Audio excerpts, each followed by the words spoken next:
వీడియోలో మనం inter first year 5th lesson చూద్దాం.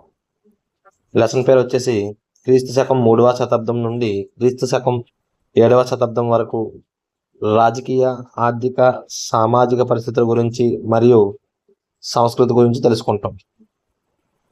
ఈ 3వ శతాబ్దం నుంచి 7వ శతాబ్దం వరకు మనం భారతదేశాన్ని పరిపాలించిన వంశాల గురించి తెలుసుకుంటాం. ముందుగా పరిచయం చూస్తాం ఈ లెసన్లో. అలాగే ఆధారాలు మరియు రాజకీయ పరిస్థితులు, పరిపాలన విధానము, ఆర్థిక వ్యవస్థ మరియు సమాజము, సంస్కృతి, విజ్ఞానము వంటివి తెలుసుకుంటాం. ఈ లెసన్లో మనం మౌర్యుల గురించి మరియు కుషానుల గురించి, అలాగే గుప్తుల గురించి మరియు పుష్యభూతి వంశం గురించి తెలుసుకుంటాం. ఈ 4 వంశాల గురించి మరియు వీరి యొక్క రాజకీయ పరిస్థితులు, పరిపాలన, ఆర్థిక వ్యవస్థ, వీరి యొక్క పరిపాలన కాలంలోని సమాజం ఏ విధంగా ఉంది, మరియు వారికి సంబంధించిన సంస్కృతి, కళలు ఏ విధంగా ఉన్నాయి, మరియు వారి కాలంలోని విజ్ఞాన శాస్త్రం అనేది ఏ విధంగా అభివృద్ధి చెందింది అనే విషయాలను మనం ఈ లెసన్లో క్షుణ్ణంగా తెలుసుకుంటాం. ముందుగా పరిచయం చూస్తే క్రీస్తు పూర్వం 326లో అలెగ్జాండర్ భారతదేశాన్ని వీడినప్పుడు భారతదేశ రాజకీయ పరిస్థితులు సంతృప్తంగా లేవు. ప్రజల్లో చాలా అసంతృప్తి ఉండేది. ఈ పరిస్థితుల్లో నందవంశాన్ని నిర్మూలించి మగధ సింహాసనాన్ని మౌర్య వంశం అధిష్ఠించింది. మౌర్య వంశ స్థాపకుడు చంద్రగుప్త మౌర్యుడు. ఇక్కడ చూడండి, మౌర్య వంశం యొక్క స్థాపకుడు చంద్రగుప్త మౌర్యుడు అండి. ఇప్పుడు చూస్తే భారతదేశ గొప్ప పాలకుల్లో అశోకుడు ఒకడు. అతడు బిందుసారుని కుమారుడు, చంద్రగుప్త మౌర్యుని మనవడు. దేశ చరిత్రలో అతడు ప్రత్యేక స్థానాన్ని ఆక్రమించాడు. భారతదేశంలో మొదటి చారిత్రక వంశం మౌర్య వంశం. మౌర్యుల పాలనలో రాజకీయ, సాంస్కృతిక ఐక్యత, పాలన గల ప్రాముఖ్యత మొదటిసారిగా భారత ప్రజలు గుర్తించారు. మొత్తం ఉత్తర భారతదేశం సమర్థవంతమైన పాలనలో ఉంది.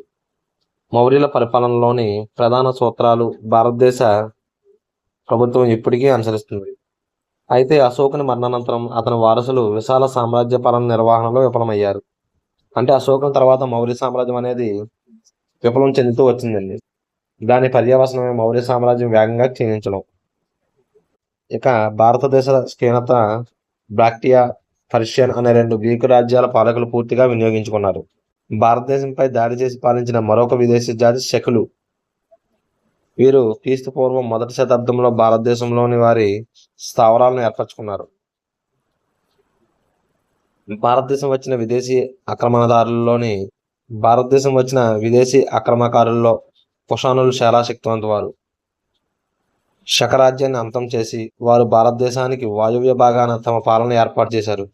చూడండి, 1వ శతాబ్దంలోనే శకులు భారతదేశంపై దాడి చేసి ఆక్రమించుకున్నారు వాయువ్య ప్రాంతాన్ని. వారిని కుషానులు దాడి చేసి ఆ ప్రాంతాన్ని కుషానులు ఆక్రమించారు. కుషాన వంశంలోని కనిష్కుడు ప్రధాన రాజు. అలాగే కనిష్కుడు గొప్ప విజేతే కాక గొప్ప పాలకుడు కూడా. కుషానుల వంశం పతనానంతరం దేశమంతటా రాజకీయ అనిశ్చిత, సంఘర్షణ, అశాంతి ప్రబలింది. అయితే గుప్త వంశ స్థాపన అనంతరం రాజకీయ అలజడులు అంతమయ్యాయి. అంటే కుషానుల వంశం ఇక్కడ చూడండి, కుషానుల వంశం అంతమయ్యేసరికి దేశమంతటా అనిశ్చిత ఏర్పడింది. అలాగే సంఘర్షణలు, అశాంతి ఉంది. అయితే అప్పుడే గుప్త వంశ స్థాపన అనంతరం రాజకీయ అలజడులు అంతమయ్యాయి. గుప్తుల పాలనలో భారతదేశ ప్రజలు రాజకీయ ఐక్యత, ఆర్థిక పురోగతి అనుభవించారు. అందువల్లనే గుప్తుల కాలాన్ని ప్రాచీన భారతదేశ చరిత్రలో స్వర్ణయుగంగా పేర్కొంటారు. ఇక్కడ ఇది ఇంపార్టెంట్ అండి. ప్రాచీన భారతదేశ చరిత్రలో స్వర్ణయుగంగా ఎవరి కాలాన్ని పేర్కొంటాం అనే ప్రశ్న రావడానికి అవకాశాలు ఉన్నాయి. గుప్తులు అని మీరు గుర్తుంచుకోవాలి. తర్వాత స్కందగుప్తుని మరణానంతరం హూణులు దాడులు చేస్తూ తర్వాత చూస్తే స్కందగుప్తుని మరణానంతరం హూణుల దాడులు గుప్త సామ్రాజ్య క్షీణతకు దారితీశాయి. అది రాజకీయ అశాంతిని సృష్టించింది. స్థానేశ్వర్లో కొత్తగా వచ్చిన పుష్యభూతి వంశం రాజకీయ ఐక్యతను తెచ్చింది. ఆ వంశానికి చెందిన హర్షుడు అనిశ్చిత పరిస్థితులు తొలగించి ఉత్తర భారతం అంతా మంచి పరిపాలన ఏర్పాటు చేశారు. ఇక ఇప్పుడు మనం చూస్తే క్రీస్తు పూర్వం 3వ శతాబ్దం నుండి క్రీస్తు శకం 7వ శతాబ్దం వరకు గల భారతదేశ చరిత్ర పునర్నిర్మాణము, అనేక స్వదేశీ విదేశీ ఆధారాల ద్వారా పునర్నిర్మించబడింది. దేశీయ ఆధారాలు రెండు రకాలు, అవి సరస్వత మరియు పురావస్తు. సరస్వత అంటే సాహిత్య ఆధారాలండి.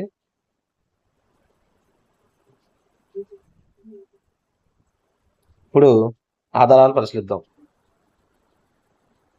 ముందుగా సాహిత్య ఆధారాలు. మౌర్యుల చరిత్ర గురించి సాహిత్య ఆధారాలు చూస్తే కౌటల్యుని అర్థశాస్త్రము, మగస్తనీస్ ఇండికా గ్రంథము, అలాగే విశాఖదత్తుని ముద్ర రాక్షసము. తర్వాత చూస్తే ఇంకా పురాణాలు, బౌద్ధ వాజ్మయం, సింహల కథనాలు, టిబెట్ ఆధారాలు మరియు జైన గ్రంథాలు అనేవి మౌర్యుల చరిత్ర గురించి మనకు తెలియజేస్తున్నాయి. అలాగే కుషానుల యొక్క చరిత్ర తెలియజేసే గ్రంథాలు చూస్తే అశ్వఘోషుని యొక్క బుద్ధ చరిత్ర మరియు సరీపత్త ప్రకారణ, వజ్రసూసి వంటి గ్రంథాలు, ఆచార్య నాగార్జునుని యొక్క సృహలేఖ, వసుమిత్రుని మహావిభాస సూత్రం వంటి గ్రంథాలు కుషానుల యొక్క చరిత్ర గురించి మనకు తెలియజేస్తాయి. గుప్తుల గురించి తెలియజేసే సాహిత్య ఆధారాలు చూస్తే పాహ్యాన్ రాసిన హూ కివోకి మరియు అలాగే వాయు పురాణము, ముత్స్య పురాణం వంటి పురాణాలు కూడా తెలియజేస్తున్నాయి. విశాఖదత్తుని యొక్క దేవి చంద్రగుప్తము మరియు కాళిదాసు రాసిన అభిజ్ఞాన శకుంతలము, విక్రమార్వశీయము, మేఘ సందేశం, రఘువంశం, కుమార సంభవం వంటి గ్రంథాలు, శూద్రకుని యొక్క మృచ్చకటికము వంటి గ్రంథాలు గుప్తుల గురించి మనకు తెలియజేస్తున్నాయి. ఇక పుష్యభూత వంశం గురించి తెలియజేసే సాహిత్య ఆధారాలు పరిశీలిస్తే హ్యుయాన్ సాంగ్ రాసిన సియూకి అనే గ్రంథము మరియు బాణుడు రచించిన హర్ష చరిత్ర, హర్షుని నాగనందం, రత్నావళి, ప్రియదర్శిని అనే గ్రంథాలు పుష్యభూతి వంశం యొక్క చరిత్రను మనకు తెలియజేస్తున్నాయి. ఇక పురావస్తు ఆధారాలు చూస్తే మౌర్యుల గురించి అశోకుని రాజస్తంభాలు మరియు స్తంభ శాసనాలు, అలాగే మౌర్యుల కాలంలో ఉన్నటువంటి వెండి, రాగి నాణేలు, అలాగే వారి కాలంలో నిర్మించిన నిర్మాణాలు, అశోక స్తంభాలు, కనిష్కుని కాలానికి సంబంధించిన గాంధార శిల్పకళ, కళలోని బౌద్ధ ప్రతిమలు, కనిష్కాపురం, పురుషపురం లాంటి నగరాలను కనిష్కుడు నిర్మించారు. తర్వాత గుప్తుల కాలం నాటి బంగార నాణేలు గుప్తుల గురించి తెలియజేస్తాయి. అలాగే శాసనాలు, అలహాబాదు ప్రశస్తి మరియు ముద్రలు అనేవి గుప్తుల వాళ్ళతో ఉన్న చరిత్ర గురించి తెలియజేస్తుంది. అలాగే అజంతా, ఎల్లోరా గుహలలో చిత్రకళలు, వల్లభిపై అరుషుని విజయం గురించి తెలిపే నౌసాసి రాగి పలక శాసనం అండి. వల్లభిపై అరుషుని విజయం గురించి తెలిపే శాసనం ఏది అని అడిగే అవకాశం ఉందండి. శాసనం వచ్చి నౌసాసి రాగి పలక శాసనం. ఇవి గుర్తుపెట్టుకోవాలి. తర్వాత మనం విదేశీ ఆధారాలు చూద్దాం. విదేశీ రచయితలు రాసిన గ్రంథాలలోని వివరాలను విదేశీ ఆధారాలు అంటాం. అలెగ్జాండర్ దండయాత్ర తర్వాత మగస్తనీస్ డెమాస్కస్లు భారతదేశానికి వచ్చారు. మగస్తనీసు చంద్రగుప్తుని మౌర్యుని ఆస్థానంలో, డెమాస్కస్ బిందుసారుని ఆస్థానంలో ఉన్నారు. తర్వాత కాలం నాటి గ్రీక్, రోమన్ చరిత్రకారులైన స్ట్రాబో, డియోడస్, అథ్రియన్, ప్లీనీ, టాల్మీ 4వ వర్గ చరిత్రకారులు కోవలోకి వస్తారు. వీరు చాలా విమర్శనాత్మక, హేతుబద్ధంగా చరిత్రను రచించారు. తర్వాత చూస్తే చైనా ప్రయాణికులు బౌద్ధ మతం పట్ల ఆకర్షితులై క్రీస్తు శకం 399 నుండి భారతదేశానికి వచ్చిన వారు తమ అనుభవాలను గ్రంథస్థం చేశారు. చైనీయుల ఆధారాల్లో ప్రధానమైనవి పాహ్యాన్, హ్యుయాన్సాంగ్ మరియు ఇత్సాంగ్ యొక్క రచనలండి. ఇక ఇప్పుడు చూస్తే రాజనీతి లేదా పరిపాలనా విధానం చూద్దాం. పరిపాలనా విధానం చూస్తే మొదటగా మౌర్యుల యొక్క పరిపాలనా విధానం చూస్తే మౌర్యుల ఆవిర్భావం, చంద్రగుప్త మౌర్యుని తొలి జీవితంపై చరిత్రకారులు చాలా వివాదాలు ఉన్నాయి. మౌర్యుల పుట్టు గురించి 2 ప్రధాన అభిప్రాయాలు ఉన్నాయి. ఆ అభిప్రాయాలు చూస్తే మౌర్యులు శూద్రులని కొందరు చరిత్రకారుల అభిప్రాయం, అలాగే మౌర్యులు క్షత్రియులని మరికొందరు చరిత్రకారుల అభిప్రాయం. ఈ అభిప్రాయాలు చూస్తే ఒక సందర్భంలో చంద్రగుప్తుడు ముర అనే శూద్ర స్త్రీకి జన్మించినందున మౌర్య అనే వంశం నామం వచ్చిందని తెలిపారు. ముర నుంచి మౌర్య వచ్చిందనలేం. మోడియా అనే పేరు మౌర్యకు దగ్గరగా ఉంది. బౌద్ధ సాహిత్యంలో మౌర్యులు క్షత్రియులుగా వర్ణించబడ్డారు. ఇక చూడండి, విశాఖదత్తుడు ముద్ర రాక్షసంలో చంద్రగుప్తుని మౌర్యునికై త్రిశాల అనే పదం వాడాడు. కొందరు రచయితలు వృషాల అనే పదం శూద్రునికి పర్యాయ పదం అని అభిప్రాయపడ్డారు. అయితే నిశిత పరిశీలనలో అది తప్పు అని తేలింది. కౌటిల్యుని అర్థశాస్త్రంలో మౌర్యుల ఆవిర్భావం గురించి ఏ వివరణ లేదు. మహావంశం అనే బౌద్ధ గ్రంథంలో చంద్రగుప్త మౌర్యుడు క్షత్రియుడు అని చెప్పారు. పిప్పిలి వనంలో మౌర్యులు అనే క్షత్రియ తెగ ఉండేదని దిగానికాయలో తెలిపారు. జైన సాహిత్యంలో కూడా పైన తెలిపిన దానికి మద్దతుగా కొన్ని వివరణలు కూడా ఉన్నాయి. ఇక మౌర్యుల యొక్క రాజకీయ చరిత్ర చూస్తే, మౌర్యుల యొక్క రాజకీయ చరిత్ర అనేది చంద్రగుప్త మౌర్యుడితో స్టార్ట్ అవుతుంది. చంద్రగుప్తుడితో మొదలవుతుంది. చంద్రగుప్తుడు క్రీస్తు పూర్వం 321 నుండి 297 వరకు పరిపాలించాడు. వీరి యొక్క ప్రధాన రాజధానిగా మనం పాటలీపుత్ర నగరాన్ని చెప్తాం. చంద్రగుప్తుడు 25 సంవత్సరాల ప్రాయంలో చివరి నందవంశ పాలకుడైన ధననందుని తొలగించి క్రీస్తు పూర్వం 321లో పాటలీపుత్రను ఆక్రమించాడు. దీనినే రాజధానిగా చేసుకున్నారు మౌర్యులు. ఈ క్రమంలో కౌటిల్యుడు సహాయం పొందాడు. కౌటిల్యునికే విష్ణుగుప్తుడు, చాణక్యుడు అనే పేర్లు కూడా ఉన్నాయి. ఇక క్రీస్తు పూర్వం 305లో గ్రీకు యోధుడైన సెల్యూకస్ నికేటన్ జయించాడు. అతడితో సంధి చేసుకుని తన కుమారై హెలెనాను చంద్రగుప్తుడికి ఇచ్చి వివాహం చేసి 500 ఏనుగులను బహుమానంగా స్వీకరించాడు. మగస్తనీస్ను గ్రీకు రాయబారిగా చంద్రగుప్తుని ఆస్థానంలో పంపాడు. ఇక్కడ చూడండి, మగస్తనీస్ను చంద్రగుప్తుని యొక్క ఆస్థానానికి రాయబారిగా పంపిన వారు ఎవరని అడిగితే సెల్యూకస్ నికేటర్ అని మనం గుర్తుంచుకోవాలి. చంద్రగుప్తుడు సంచారిగా తిరుగుతూ బ్రాహ్మణుడైన చాణక్యుని కలవడం జరిగింది. చాణక్యుని నందరాజు అవమానించడంతో నందవంశం నిర్మించడానికి ప్రతిజ్ఞ చేశాడు. ఇక్కడ చూస్తే చంద్రగుప్తుడికి చాణక్యుడికి ఒకే లక్ష్యం, అది ఏమిటంటే నందవంశ నిర్మూలన. అందువలనే వారిద్దరూ కూడా దగ్గరయ్యారు. ఇక జైన సాహిత్యంలో తెలిపినట్లు చంద్రగుప్త మౌర్యుడు తన చివరి రోజుల్లో జైన మతం తీసుకొని రాజ్యాన్ని కుమారుడైన బిందుసారుడికి అప్పగించి శ్రావణ బెలగాలోకి వెళ్ళి సల్లేఖనం ద్వారా ప్రాణాలు త్యజించాడు. సల్లేఖనం అనేది జైన మతంలో ఆచరించే ఒక విధానం అండి. చంద్రగుప్త మౌర్యుడి తర్వాత బిందుసారుడు చూడండి.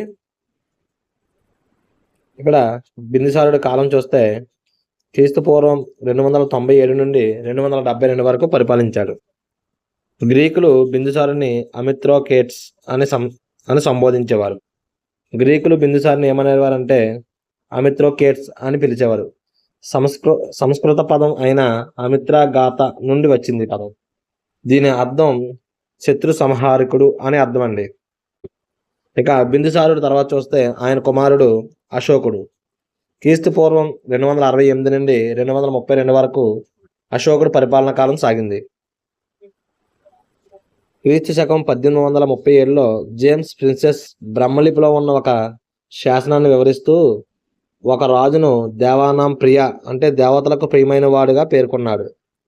బౌద్ధ వాజ్మయం ప్రకారం బిందుసారుని మరణానంతరం సింహాసనం కోసం యువరాజుల యుద్ధం చేసినట్లు తెలుస్తుంది.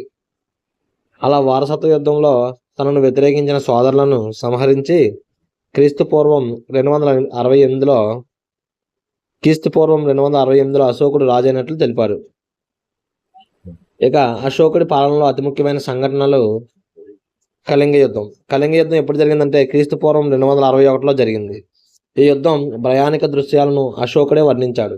యుద్ధానంతరం ఉపగుప్తుడు అనే బౌద్ధ సన్యాసి ప్రభావంతో బౌద్ధ మతాన్ని స్వీకరించాడు. కళింగ యుద్ధం గురించి చూద్దాం. కళింగ ప్రాంతం యొక్క ప్రభావం తగ్గించడానికి అశోకుడు కళింగ యుద్ధం చేశాడు. క్రీస్తు పూర్వం 261లో చేశాడు ఈ యుద్ధం. అనేక మంది చంపబడడం మరియు తీవ్ర రక్తపాతానికి దారితీసింది ఈ యుద్ధం. చివరికి అశోకుడు యుద్ధంలో గెలిచాడు.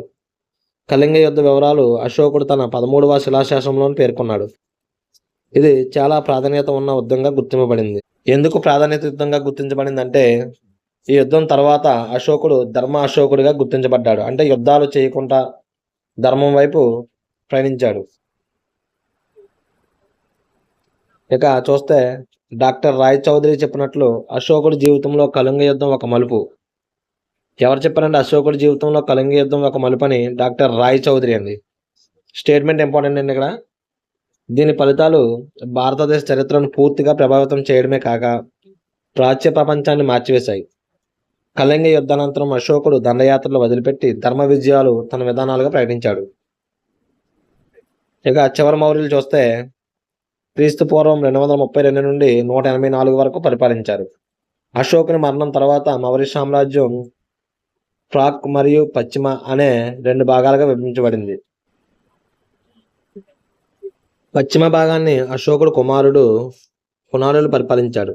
ఆయన తర్వాత కొంతకాలం సంప్రతి కూడా పరిపాలించాడు. తర్వాత కాలంలో ఉత్తర ఆగ్నేయ భాగాన్ని బ్రాక్టియన్ గీకులు, ఉత్తర దక్షిణ భాగాన్ని శాతవాహనులు మరియు ఇతరులు ఆక్రమించారు. పాటలీపుత్రం రాజధానిగా గల తూర్పు రాజ్య భాగం దశరథుడు పరిపాలించాడండి. దశరథుడు అశోకుని యొక్క మనవడు. అయితే అశోకుని తర్వాత సంప్రతి పరిపాలించాడు. అలాగే సంప్రతి తర్వాత శాలిశుక, దేవవర్మన్, శతధన్వన్ పరిపాలించాడు. చివరగా చూస్తే బృహద్రథుడు పరిపాలించాడండి. మౌర్య వంశంలో చివరివాడిగా మనం బృహద్రథుడిని పరిపాలిగా చెప్పుకుంటాం. బృహద్రథుడు చివరివాడండి. చివరి మౌర్య పాలకులైనటువంటి బృహద్రథుడు క్రీస్తుపూర్వం 184లో పుష్యమిత్ర శుంగుడు అనే సేనాపతి చేతిలో ఓడిపోవడంతో మౌర్య వంశం పతనమయ్యి శుంగ వంశం అనేది స్థాపించబడింది. ఇక మౌర్యులు పరిపాలన చూస్తే మౌర్యుల పరిపాలన విధానాలు ఎలా ఉండేవంటే, చంద్రగుప్త మౌర్యుడు మంచి పరిపాలన దక్షుడు కూడా. పరిపాలనకు సంబంధించిన విషయాలలో కౌటల్యుడు సహాయం పొందాడు. చంద్రగుప్తుడి వారసులు దీన్ని ఏమాత్రం మార్పు లేకుండా అనుసరించారు. కళింగ యుద్ధం తర్వాత అశోకుడు బౌద్ధమత వ్యాప్తికి జీవితం అంకితం చేశాడు. ఇక మౌర్యుల యొక్క కేంద్ర పరిపాలన ఏ విధంగా ఉందో చూస్తే, కేంద్రంలో రాజు ఉండేవాడండి. రాజ్యంలో రాజు అత్యున్నత అధికారి. అతడికి అపరిమిత అధికారాలు కలవు. రాజు మంత్రులను, ఇతర అధికారులను నియమించేవాడు. అతడే సైన్యాధికారి. రాజ్య వ్యవహారాలలో మంత్రి పరిషత్ సలహాలు తీసుకునేవాడు. అతడు ప్రజా సంక్షేమం కోసం రాత్రి పగలు కృషి చేసేవాడు. ఇక్కడ మనకు కౌటిల్యుడు రచించిన అర్థశాస్త్రంలో రాజు యొక్క లక్షణాలు వివరించాడండి.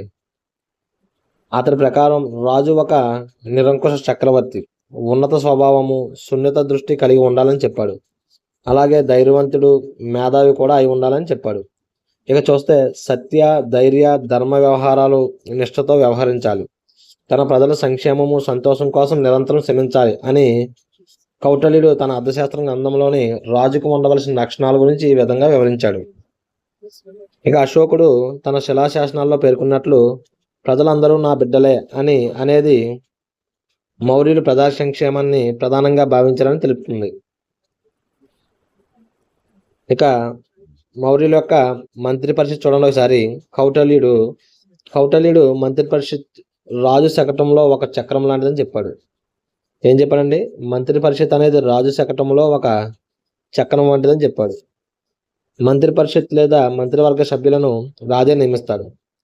రాజ్యపాలన వ్యవహారాల్లో మంత్రి పరిషత్ రాజుకు సహాయం చేస్తుంది.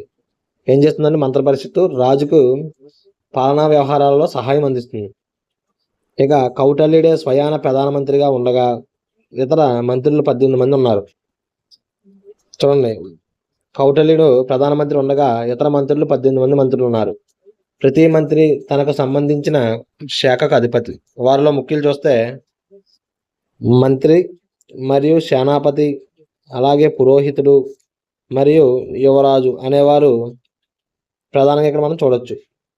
విఎస్ ముత్తు చంద్రగుప్త మౌర్యుని కేంద్ర పరిపాలన గురించి ఈ విధంగా ప్రశంసించాడు. మౌర్య సామ్రాజ్యంలో అనేక పరిపాలన శాఖలు ఉండేవని, ప్రతి శాఖకు సంబంధిత అధికారులు స్పష్టమైన విధులతో ఉండేవారని పేర్కొన్నాడు. ఏం చెప్పారండి? విఎస్ స్మిత్ మౌర్య సామ్రాజ్యంలో అనేక పరిపాలన శాఖలు ఉండేవని, ప్రతి శాఖకు సంబంధిత అధికారులు స్పష్టమైన విధులతో ఉండేవారని చెప్పాడు. ఇక మౌర్యుల యొక్క రాష్ట్ర పరిపాలన చూస్తే, చంద్రగుప్త మౌర్యుడి రాజ్యం విశాలమైనందున కేంద్రం నుంచి సమర్థవంతంగా పాలించడం వీలుండేది కాదు.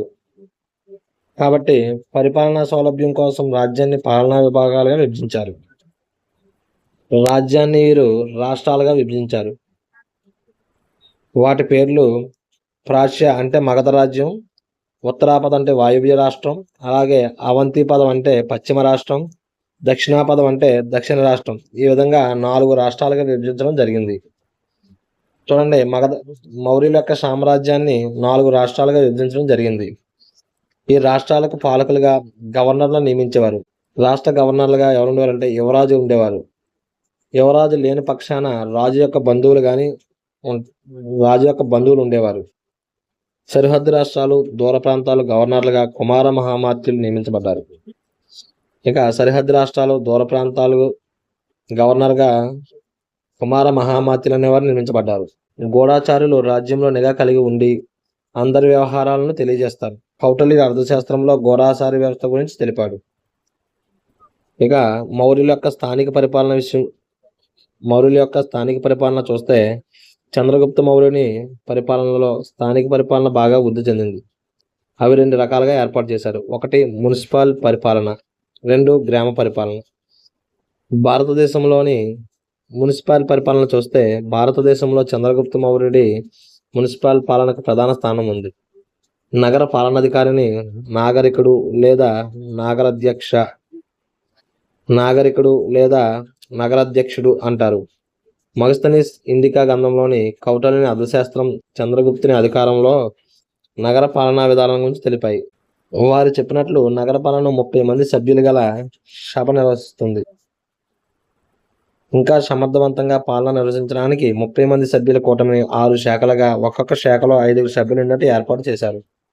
ఈ 6 శాఖలు నిర్వహించే ప్రధాన విభాగాలు చూస్తే మొదటి శాఖ చూస్తే చేతి వృత్తులు మరియు పరిశ్రమలకు సంబంధించిన ఒక శాఖ, అలాగే రెండవది చూస్తే విదేశీ వ్యవహారాలు చూసే శాఖ, మూడోది చూస్తే జనాభా వివరాలు నమోదు చేసేవారు, తూనికలు కొలమానాలు గురించి తెలిపేవారు, అలాగే తయారైన వస్తువుల మీద పన్నుల నిర్వహణ చేసేవారు. ఇక ప్రతి జిల్లాను పాలనా సౌలభ్యం కోసం 4 భాగాలు చేసినట్టు కౌటిల్యుడు తెలిపాడు. ఒక్కో భాగానికి బాధ్యుడు స్థానికుడు అనే అధికారి ఉండేవారు. అతడికి సహాయంగా కింద స్థాయి అధికారులు ఉంటారు. మౌర్యుల యొక్క గ్రామీణ పాలన చూస్తే మౌర్యుల పాలనలో గ్రామం చిన్న పాలనా విభాగం. ఈ గ్రామాన్ని పరిపాలించడం కోసం గ్రామణి అనే అధికారి ఉండేవాడండి. ఇక 10 గ్రామాలకు కలిపి పెద్ద గోపుడు అనే అధికారి ఉండేవాడండి. జిల్లాలలో 4వ భాగం ప్రాంతానికి అధిపతి స్థానికుడు. ప్రజల స్థితిగతులు తెలుసుకోవడానికి చక్రవర్తి మారువేషాల్లో సంచరించేవాడు. ఇక మౌర్యుల యొక్క న్యాయపాలన చూస్తే మగస్తనీస్ రచన మరియు కౌటిల్యుడి అర్థశాస్త్రం చంద్రగుప్త మౌర్యుని న్యాయపాలనా విధానాన్ని తెలియజేస్తున్నాయి. కౌటిల్యుడు చెప్పినట్లు 2 రకాల న్యాయస్థానాలు ఉండేవి. 1 ధర్మస్థేయ, 2 కంటక శోధన అనే 2 న్యాయస్థానాలు అనేవి ఉండేవి. ధర్మస్థేయ అనే న్యాయస్థానాల్లోని సివిల్ న్యాయస్థానము, కంటక శోధన అనేది క్రిమినల్ న్యాయస్థానం.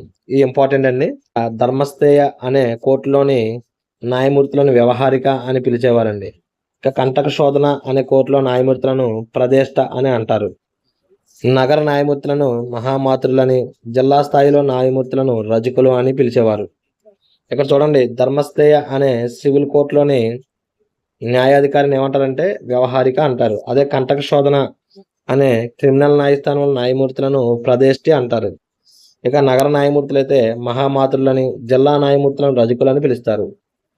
గ్రామ న్యాయస్థానాల్లో గ్రామ పెద్దలే తగాదాలు పరిష్కరించేవారు. వారిని పంచులు అంటారు. చూడండి, గ్రామ పెద్దలను ఏమంటారంటే పంచులు అనేవారు. ఈ న్యాయస్థానాలు స్వయం సిద్ధంగా ఉంటాయి. రాజే అత్యున్నత న్యాయాధికారి. మొత్తం న్యాయ వ్యవస్థ అతడి పర్యవేక్షణలో ఉంటుంది. మగస్తనీస్ చెప్పినట్టు 6 లక్షల జనాభా గల పాటలీపుత్రంలో సరాసరి దొంగతనం రోజుకు 8 దాటేది లేదు. ఈ వ్యాఖ్య నేరాల సంఖ్య బాగా తగ్గినట్లు తెలుపుతుంది. ఇక మొఘల యొక్క న్యాయ వ్యవస్థ కోసం ఏవి స్మిత్ ఏమన్నాడంటే చాలా కఠిన శిక్షా స్మృతి అమలులో ఆస్తిపాస్తులు రక్షణ సాధించారని చెప్పాడు. ఇక మౌర్యుల యొక్క గూఢాచార వ్యవస్థ. చంద్రగుప్త మౌర్యుని పాలనలో చాలా ముఖ్యమైన విభాగం గూఢాచార వ్యవస్థ. చక్రవర్తి దీనికి చాలా ప్రాధాన్యం ఇచ్చాడు. రాజ్యంలో మారుమూల ప్రాంతాల్లో జరిగే సమాచారం తెలుసుకోవడానికి గూఢాచారులు నియమించాడు. అధికారుల ప్రవర్తనను రహస్యంగా పరిశీలించి ఎప్పటికప్పుడు ఆ వివరాలను రహస్య నివేదికలో పంపడం వారి విధి. సమర్థ పాలనా స్థాపనకు గూఢాచార వ్యవస్థ దోహదం చేసింది. ఇక చూస్తే కౌటిల్యుని అర్థశాస్త్రం ప్రకారం 2 రకాల గూఢాచారులు ఉండేవారు. అందులో 1 సంతక్, 2 సంచార. సంతక్ అనేవారు కొన్ని ప్రదేశాలను నియమించేవారు. అదే సంచార అనేవారు ఒక ప్రదేశం నుండి మరొక ప్రదేశానికి తిరుగుతూ రహస్య సమాచారం అందించేవారు. ఏవి స్మిత్ చంద్రగుప్త మౌర్యుని గూఢాచార వ్యవస్థను ప్రశంసిస్తూ ఇలా అన్నాడు: చక్రవర్తి అత్యుత్తమ గూఢాచారులను నిర్మించుకున్నాడని, మారువేషాల్లో సంచరిస్తూ ఉండటం అనేది ఆధునిక జర్మనీలో లాగా ప్రత్యేక నిఘాభాగ నియంత్రణను గుర్తుకు తెస్తుందని చెప్పాడు. ఇక మౌర్యుల యొక్క సైనిక పాలన. చంద్రగుప్త మౌర్యుడు ఉన్నత ఆశయాలు కలిగిన చక్రవర్తి. యోధుడు. తన రాజ్య రక్షణ విస్తరణకై సమర్థవంతమైన సైన్యాన్ని నిర్మించాడు. అతడి సైన్యంలో 6 లక్షల కాల్బలం, 30,000 అశ్వక దళం, 9,000 ఏనుగులు, 8,000 రథాలు ఉన్నట్టు పేర్కొన్నారు. మొత్తం సైన్యం చక్రవర్తి నడుపుతాడు. క్రమం తప్పకుండా తగినంత జాతభత్యాలు సైనికులు ఇవ్వడంతో వారు సుఖమయ జీవితం గడిపేవారు. ఇక సైనిక నిర్వహణకు ప్రత్యేక సైనిక శాఖను ఏర్పాటు చేశారు. దీనిలో 30 మంది సభ్యులు ఉన్నారు. సైనిక శాఖలో ఎంతమంది అంటే 30 మంది సభ్యులు ఉంటారు. వీరిని 6 శాఖలుగా, ఒక్కొక్క శాఖలో 5 సభ్యులను ఏర్పాటు చేశారు. ఆర్సి ముజందర్ పేర్కొన్నట్లు ప్రభుత్వ సామర్థ్యం అని చెప్పినప్పుడు అందులో ప్రజల శాంతి, ఆర్థిక పుష్టి, తృప్తి కూడా ఉంటుంది. అక్బర్ సామ్రాజ్యం కంటే విశాలమైన రాజ్యాన్ని సమర్థవంతంగా పాలించారు. ఆధునిక కాలం నాటి సంస్థలలాగా నాటి ప్రభుత్వం నడిపబడింది. మానవాళి సంక్షేమము, ఆర్థిక అభివృద్ధి అతని జీవితాశయం అయింది. నైతిక ప్రవర్తన పెరుగుదలతోనే ప్రజల సామాజిక హోదా పెరుగుతుందని అతడు భావించాడు. అందుకు నైతిక నియమావళిని ప్రపంచం ముందు ఉంచారు. ఈ నైతిక నియమావళిని నీతి సూత్రాలు లేదా అశోక ధర్మము అంటారు. ఇక చూడండి, దమ్మ మహామాతృలు అని ఒక బాక్స్ ఐటమ్ వచ్చేటి ఉన్నాయి. ఇక్కడ చూడండి ఒకసారి. ధర్మ మహామాతృలు అంటే అశోకుడు నూతన నైతిక నియమావళిని ప్రజల ముందు ఉంచాడు కదా. ప్రజల నైతికతను అభివృద్ధి చేయాలనుకున్నాడు. తన మతాన్ని వ్యాప్తి చేయడానికి దమ్మ మహామాతృలు అనే ఉద్యోగులను నియమించాడు. 13వ శిలాశాసనంలో అశోకుడు దమ్మ మహామాతృ నియామకం గురించి ఇలా అన్నాడు: అన్ని మత శాఖలకు దమ్మ మహామాతృని నియమించాను. వారు అన్ని ధార్మిక ప్రదేశాలను పరిరక్షిస్తూ ఉంటారు. ప్రజలకు తన మత మరియు నైతిక నియమావళిని బోధించడమే వీరి విధి. మానవ సంక్షేమము, వివిధ మత ధార్మిక కార్యకలాపాలు మానవుల సంక్షేమము, వివిధ మత ధార్మిక కార్యక్రమాలు అమలుకు కృషి చేయాలి అని చెప్పాడు. ఇక 6వ శిలాశాసనంలో చూస్తే దమ్మ మహామాతల పనితీరుపై పర్యవేక్షణ కోసం తగిన ఏర్పాట్లు అశోకుడు చేశాడు అని పేర్కొనబడింది. ఇక అశోక ధమ్మం ఒక నూతన మతం కాదు, అది ప్రజల జీవన విధానం మరియు ఒక ప్రవర్తన నియమావళి, ప్రజలు అనుసరించాల్సిన సూత్రాల పట్టిక. ఇప్పుడు అశోకుని యొక్క ధమ్మము మరియు ప్రధాన లక్షణాలు చూద్దాం. అశోక ధర్మం అంతా కూడా శిలాశాసనాల ద్వారా ప్రచారం చేశారండి. చూడండి, మొదటి ధర్మం చూస్తే జంతు బలి అంటే జీవహింస చేయరాదు. అలాగే పండగలు, సమూహాలు అనే నిషేధం. అంటే పండగలవి మరియు పెళ్ళిళ్ళు అంటే పెద్ద పెద్ద ఆడంబరంగా కాకుండా సింపుల్గా చేయాలని. జంతు బలి నిషేధము, జీవహింస చేయరాదు. పండగలు మరియు పండగ సమూహాలు నిషేధం అని 1వ శిలాశాసనంలో మనకు తెలిపాడు. అలాగే అత్యంత ఖరీదైన అర్ధరహితమైన ఉత్సవాలు నిలిపాడు. దీనికోసం 9వ శిలాశాసనంలో పేర్కొనడం జరిగింది. ఇక చూస్తే 2వ శిలాశాసనంలోని సాంఘిక సంక్షేమ దిశగా రాజ్యం ఉండాలని చెప్పాడు. ఇక 3వ శిలాశాసనంలో చూస్తే బ్రాహ్మణుల పట్ల ఉదారవాదము ఉండాలని చెప్పాడు. అలాగే హింసను వేడనాడాలి అని కూడా చెప్పాడు. ఇక 4వ శిలాశాసనంలో చూస్తే పాలనా నిర్వహణకు సమర్థవంతమైన సంస్థగా ఉండాలని, జంతువుల పట్ల జాలి, దయ, కరుణ వంటివి మెరుగుపడాలని 4వ శిలాశాసనంలో చెప్పడం జరిగింది.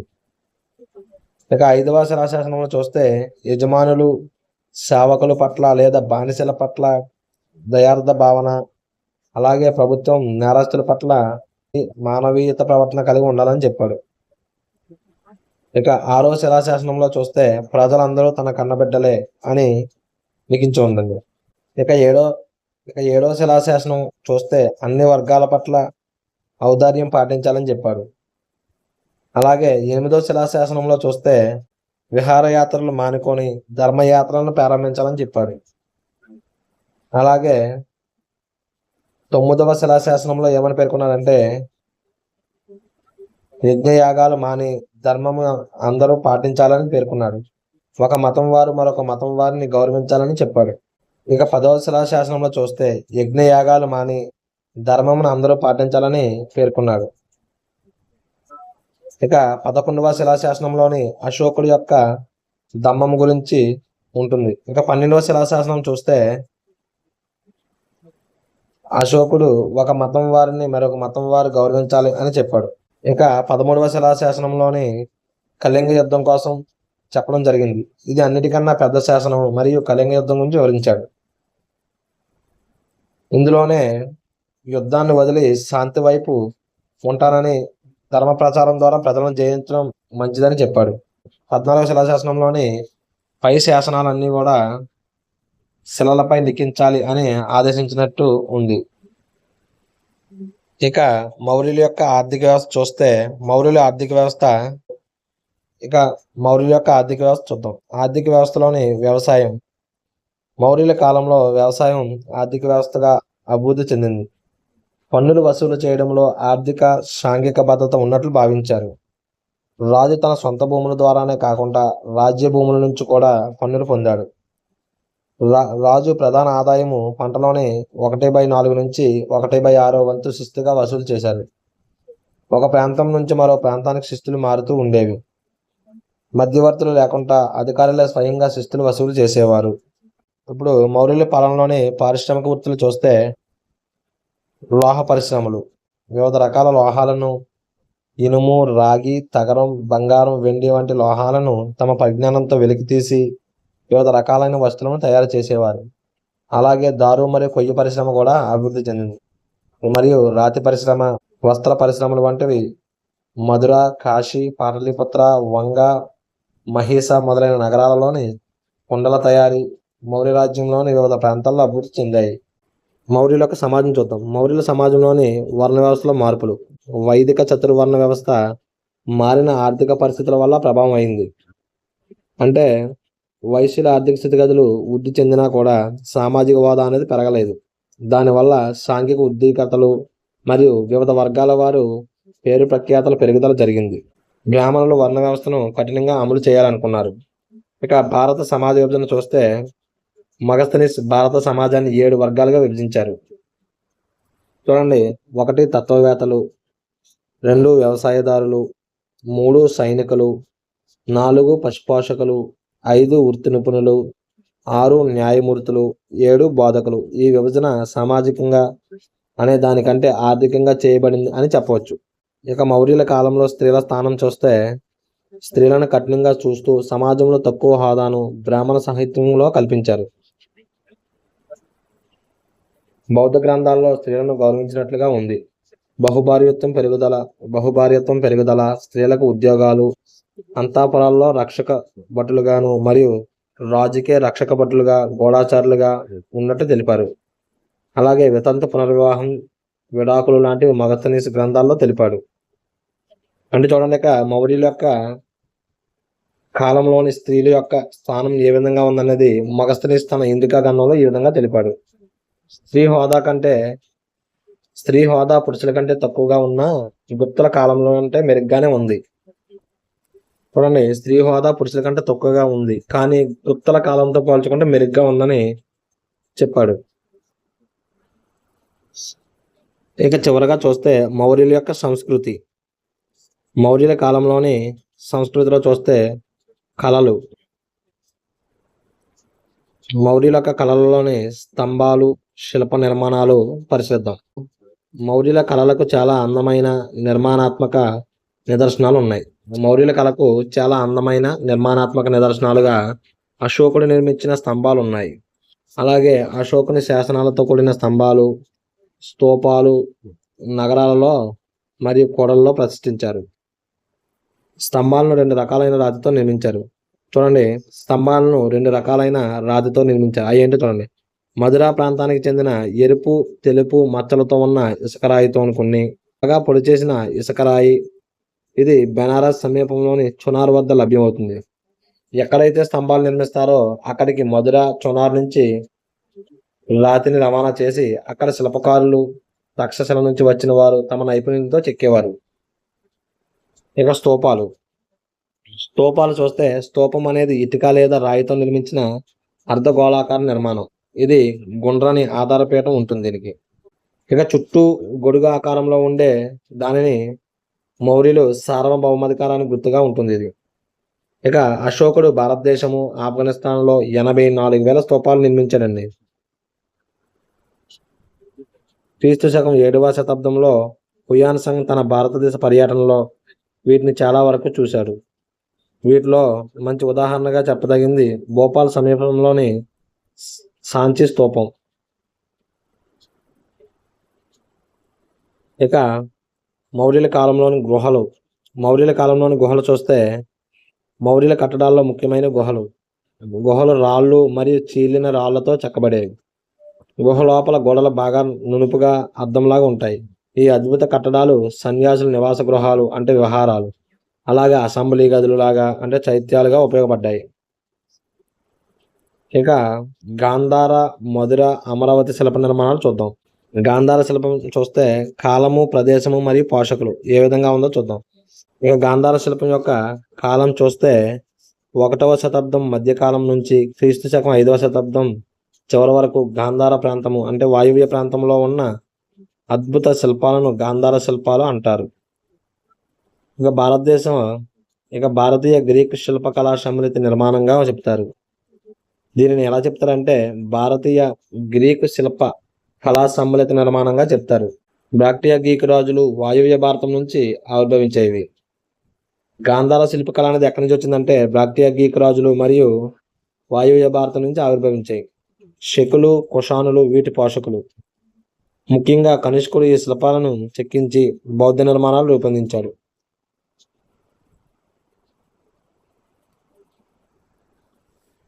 నెక్స్ట్ మనం గాంధార శిల్ప యొక్క లక్షణాలు చూస్తే గ్రీక్, రోమన్ సాంప్రదాయాలలో బుద్ధుని విగ్రహాలు నిర్మించబడ్డాయి. మానవ శరీరాన్ని చాలా సహజంగా శిల్పాలు చెక్కారు. కండరాలు, మేషాలు, ఉంగరాల జిత్తు మొదలైనవి చక్కగా ఉంటాయి. ఇక మధుర శిల్పం గురించి చూస్తే జైన మతం స్ఫూర్తితో ధ్యానంలో ఉన్న దిగంబర తీర్థంకుల శిల్పాలు మధుర శిల్పాలుగా నిర్మించారు. మొదట్లో బుద్ధుని, బోధిసత్వాన్ని ప్రతిమలు నిర్మించారు. తర్వాత కాలంలో మత భావనలు ప్రదర్శితమయ్యేటట్లు నిర్మించారు. బుద్ధుని ప్రతిమలు బిగుతు కండరాలు, బలమైన శరీరంతో హుందాగా భక్తి భావంతో ఉండే విగ్రహాలను మధుర శిల్పులు నిర్మించారు. వైదిక దేవతలైన శివుడు, విష్ణువు, పార్వతి, లక్ష్మీ ప్రతిమలు కూడా ఈ శిల్ప శైలిలో నిర్మించడం జరిగింది. ఇక అమరావతి శిల్పం చూస్తే అమరావతి స్తూపం దీనికి గొప్ప ఉదాహరణ. సున్నపరాయి శోభగులు, బుద్ధుని జీవితానికి సంబంధించిన చిత్రాలు, స్వతంత్రంగా ఉన్న బుద్ధుని విగ్రహాలు చుట్టూ ప్రదర్శితం అవుతాయి. భారతీయ శిల్పానికి అతి గొప్ప మకుటం లాంటిది అమరావతి స్తూపం.